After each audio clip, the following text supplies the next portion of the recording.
Hey, welcome back with Money with Mac and G. G over there, you awake? Hi. Hey. Welcome. Well, we're here and we're going to talk about today. We're going to go ahead and talk about the weekend in 122 of 21. We want to go over the market's a little bit about Biden. We want to talk a little bit about the rule of 72's and some things that we can do. Mac, you want to say something? Go. Yay.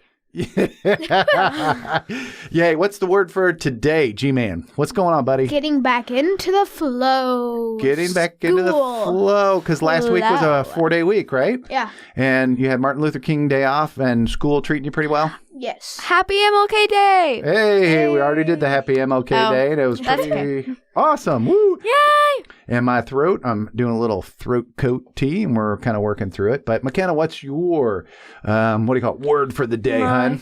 My word for the day? Is I'm just happy that we actually, got to the point where we switched president. We got here. We got to this day. We got to 2021, and I'm just zooming. I'm zooming. You're zooming. Are you as fired up, G-Man, as about the change in the president? Because that's big news, right? There's lots of stuff. They're trying to impeach Trump. You want to hear something crazy? What? Sure. Trump is going to be done being president, but I heard that if he gets impeached, he doesn't get a security team when... for the next until he dies. Because, they get security teams because people still want to kill the old presidents. You know that, right? Oh, they do? Yeah, crazy, huh? So he doesn't get that. He doesn't get why? His pension plan if he gets impeached. Why do they want to do that? Another country would say, we don't like you, America. We're going to kill one of your presidents. And it gets a little nutso. Yeah. So Biden came in. And, G, what are you thinking about Biden? I think he's generally good, and he wants to help out the community, but we'll see later on in his presidential, And from my perspective, I look at a lot of taxes, right? Because I'm a CPA, which we do a lot of taxes. And if taxes go up for certain people, then sometimes that slows down the economy, right?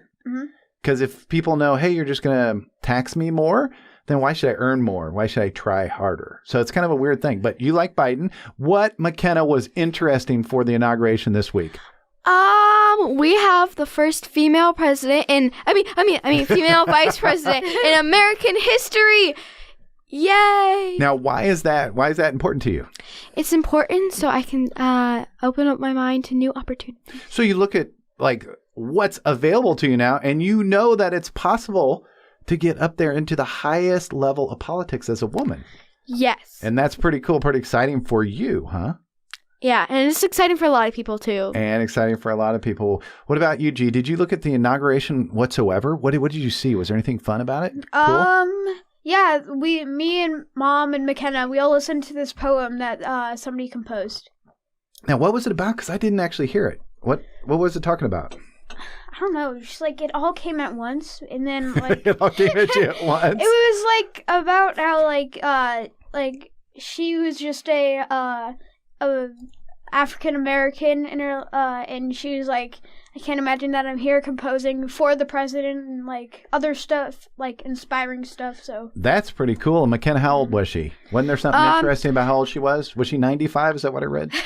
No, she was actually 22, which makes her the youngest poet composing for the president, I think. Poet laureate, right? Remember? Poet laureate, yes. And what did we look up about the poet laureate? Wasn't that the Library of Congress names these people in order to... Her name... Oh, can I just say her name? Sure. Okay, her name is Amanda Gorman. So just FYI, if you want to look up this speech later, it's really good. And when you saw it, were you inspired? Did you go, wow, that was cool? Yeah. Yes. So the inauguration was a big hit. And when we talk about finance, a lot of people watch the presidency because different presidents have different policy. What is that? Do you guys know what policy? It's kind of the things they want to do.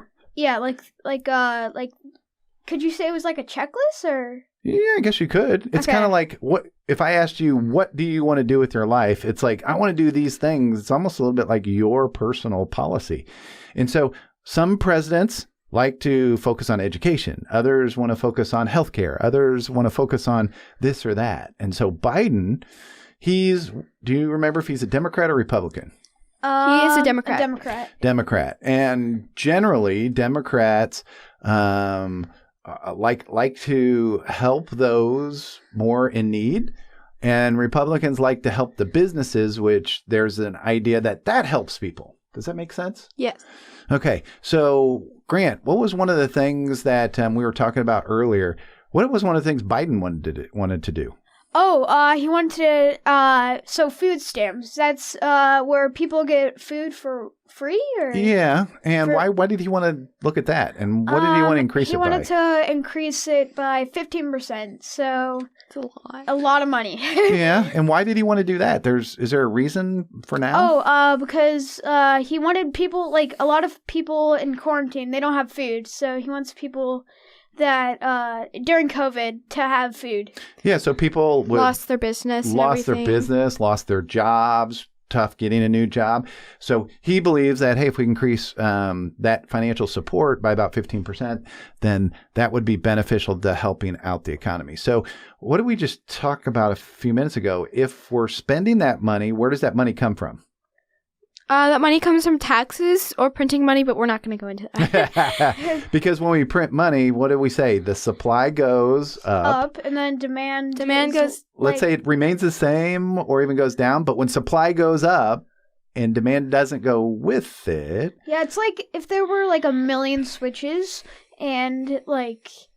Then, it would be really cheap because there's so many. Okay, well, there are at least a million switches. So the money would be worth less. That means if you have $100 today and it's worth less, you may be able to buy $90 previously. So it's kind of weird, right? Sorry if I confused anyone. That's okay. Hey, you guys are here in order to get your points and views across, and that's some pretty cool stuff. So Biden is in there. He's a Democrat. The markets, are the markets going way down thinking, ooh, this is a bad idea for Biden? Because he is a big part of what the stock market does. So what happened in the markets last week, McKenna, like in the Dow and...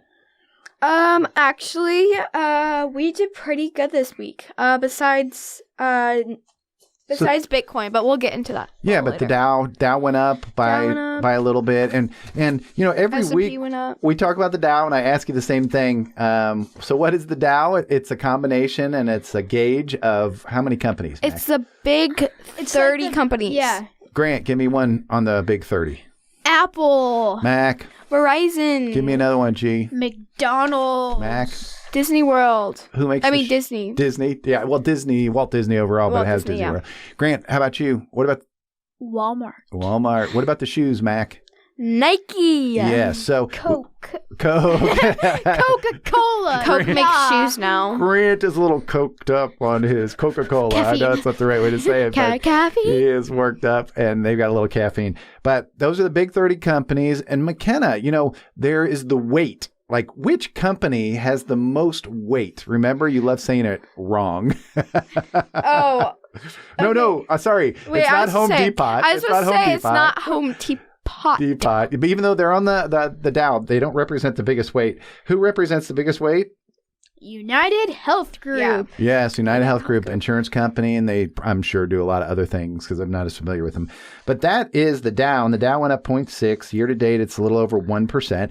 So pretty solid showing so far. S&P 500, McKenna, I'm going to ask you this. Please get this right. How many companies are in that index?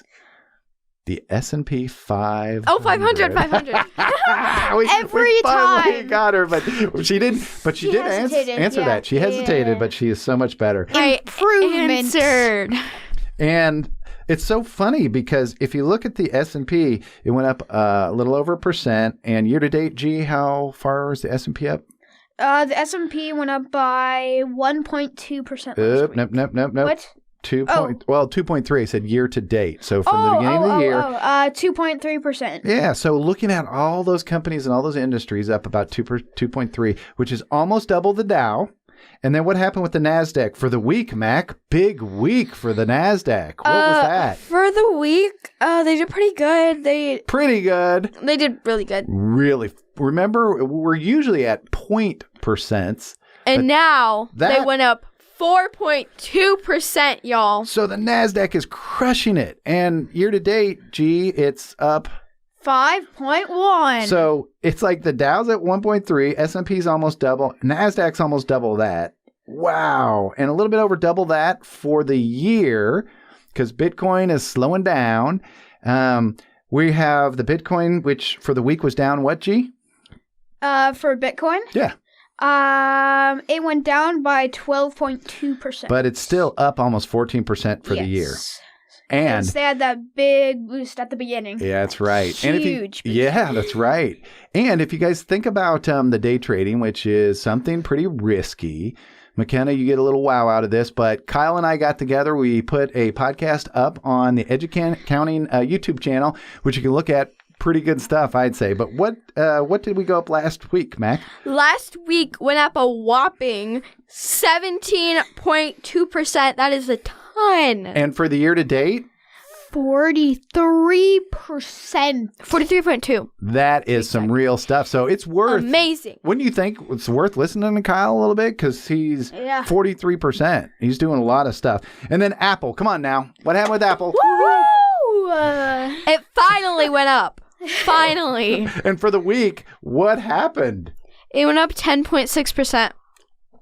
I think we're going to have to dig into that one maybe next week. But year to date, G-Man, you were losing money last week. Year to date. Yeah, 5.1%. Yeah, you guys made what? Take $15? the L, Dad. Take the L? Take the L.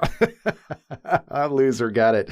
Well, I'm on the day trading, so I'm right now kicking your bottoms. And we need to figure out what you guys need to do going forward. So day trade. Yes. Yeah, day trade. I don't know. That's a pretty risky one, and you should listen to the podcast online. We didn't release it to the podcast. We could wait for Dad to fall down to his doom. Okay. I don't know.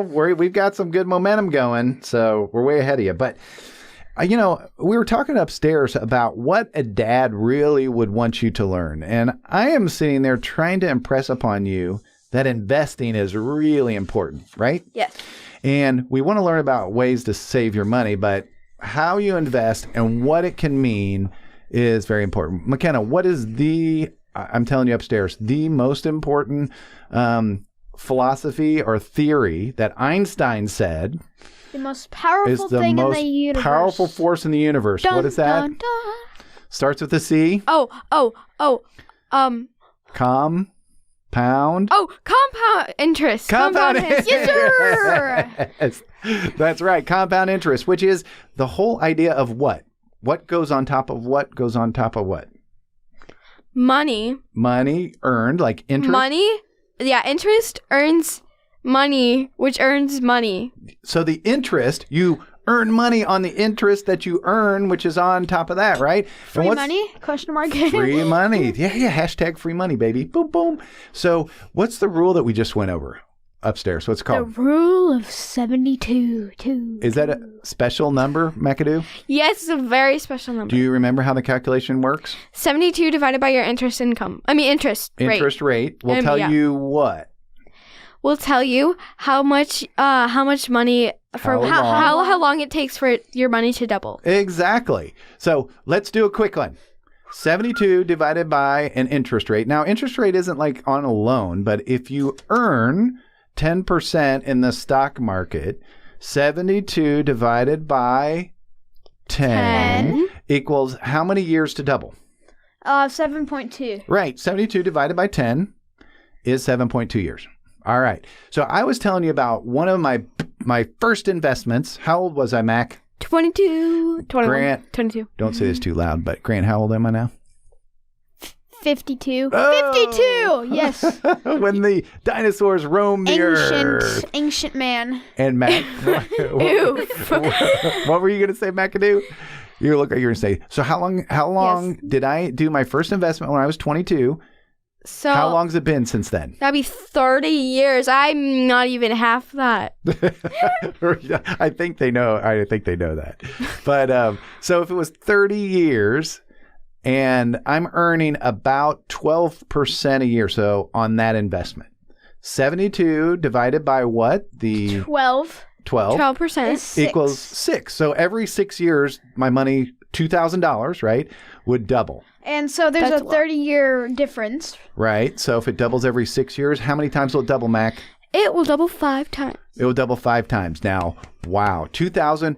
Everybody out there, if you're thinking, let's do it with our fingers. Mac, the 2 went to 4,000. That's the first double. Then from 4,000, it doubled to 8,000. Then Mac, 8 to 16,000. Grant, 32,000. 16 to 32 doubled. And then the last one, the fifth one, 32 to 64,000. $64,000. So as a parent, I want to impress that on my kids that, Grant, is it better? Now, to put it into perspective, I think if you work full-time at McDonald's, making hamburgers and such, you make about $20,000 a year. Okay. Okay? Mm-hmm. If you make that much, I just made with that investment, how much did I make? I invested 2 and now I have 64. How much did I make between those two amounts? 64 minus 2 is 62. 62,000. So if you're working at McDonald's and you're earning about 20 grand, how many years would you have to work to make $62,000? 3 years? Yeah, over 3 years. So is it easier for me to go sleep in my bed and let my money work for me? Or is it easier for me to go out and kind of work a job? Sit in bed and get free money, kids. I don't know if I call it free money, but investing's a big thing. And what is that rule called? I want everybody to know this. For goodness sake, please learn this rule. What is the rule called? The rule of? The 72. rule of 72. I was off track, but that doesn't matter. But it is the rule of 72's. And that is a very important thing to learn. And that's really what I wanted to come across today, is to understand the rule of 72's, to 72. keep our eye on the market for right now, because those percentage rates that we look, per cent, how much do you earn per 100? That's what cent means. And so it's very important to understand the law or the rule of 72's. So we're going to do an absolutely short one this week. We're not going to go into a whole bunch of other stuff. We're going to come back next week and hopefully do another one. And we're just really glad you guys are here. What did we learn last week? Do you remember? Market cap. Market cap. Oh, I was about to say market hat. Market hat. And what was the one thing that Dad was kicking himself all week when we said 900,000 shares? It's really 900 million shares. And I need to know better than that for Tesla and what's been happening at Tesla. But we're going to do some additional releases. We have the limited series on successful people coming out. If you haven't listened to that, Jacoby Petro, very interesting story. Jacoby. Yeah, your cousin Jacoby. So that one's coming out. Then we got a handful of other ones. It should be really interesting. So Rule of 72's, thanks for being here. Mac and G, you guys want to say goodbye? Bye. Bye. Have a great week. And we'll see you next week. Bye. Bye.